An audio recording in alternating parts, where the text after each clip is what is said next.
Yeah, so this is where the process is beginning. So I've just finished pasteurizing the milk, and I've added a bacteria culture into it.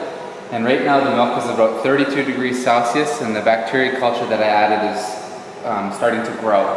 And I'll let it grow for about an hour right now, and then we'll actually start with the rest of the cheese making process. So after this culture starts to grow, then we add an enzyme called rennet, and basically rennet thickens the milk, so it'll take it from being a liquid like it is right now to being a semi-solid, almost like Jello, and that takes about 40 minutes. And then just like Jello, you can cut that semi-solid into cubes.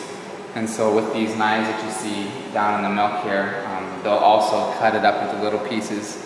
And from then on, those little pieces are called curds, and then they start to push out a yellowish liquid, and that's called the whey. When the curds are ready, we put them into these big forms here.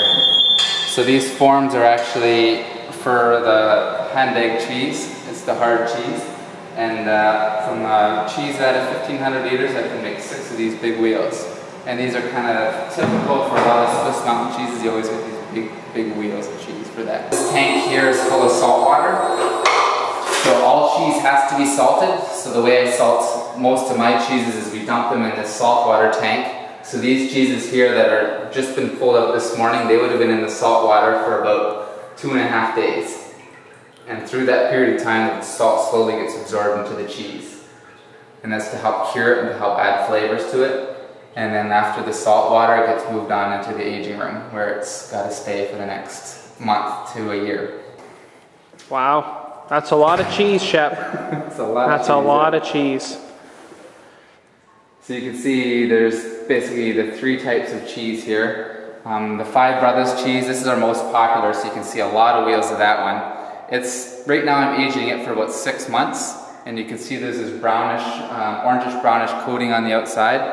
That's actually a type of bacteria that's growing on the cheese. So every other day we flip these cheeses and we scrub them with salt water, and that promotes this type of bacteria to grow on the outside. So just because it's in here, it doesn't just sit, we still have to continue working with it for a while. Oxford's Harvest, it only has to stay in here for about a month, and that's why we have a lot less of them here, because you don't need to stick around for so long. This is where the hand-egg cheeses are, and like I said, right now the oldest is 7 months, and hopefully I've made enough so that I can get some to about a year old, and then in the future even 2 to 3 years old.